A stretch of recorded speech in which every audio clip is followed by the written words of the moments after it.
అవునరా, వాడు కొత్తగా బిజినెస్ స్టార్ట్ చేశాడంట. వాడు ఇప్పుడు లాస్లోనే ఉన్నాడు.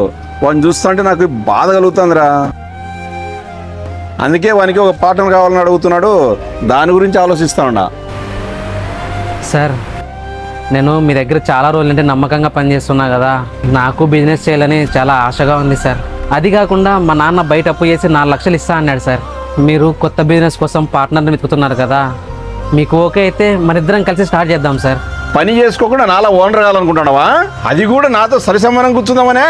నీకు నీ మీద ఉన్న మర్యాదకు ఇది మంచిది కాదు. పనికి వచ్చామా, శాలరీ తీసుకున్నామా, వెళ్ళిపోయామా అన్నట్లుండు నువ్వు. అంతేగాని పని చూసుకోపా. చెప్పురా. ఎందుకురా పాపం అలా తిట్టావు? వాడు మంచిగా ఉండాలని అలా తిట్టానురా. ఏం మాట్లాడుతున్నావురా? నాకేం అర్థం కావట్లేదు. ఈ వ్యాపారంలో లాభం వచ్చిన నష్టం వచ్చినా మనలాంటి వాళ్ళు తట్టుకుంటారా. అదే వాడు చాలా అమాయకుడురా. లాభం వస్తే సరే, అదే నష్టం వస్తే పని కుటుంబం అంతా నాశనం అవుతుందిరా. నా దగ్గరే ఉంటాడు కదా, పని బాగా మంచిగా నేర్చుకున్నాక నా చేతుల మీద వాడికి షాప్ పెట్టిస్తా. అంతవరకు వాడు ఇక్కడే ఉండి పని నేర్చుకొని. సరే కానీ ఇదంతా ఎక్కడ మాట్లాడొద్దు, మళ్ళీ నీకు కాల్ చేస్తాలే.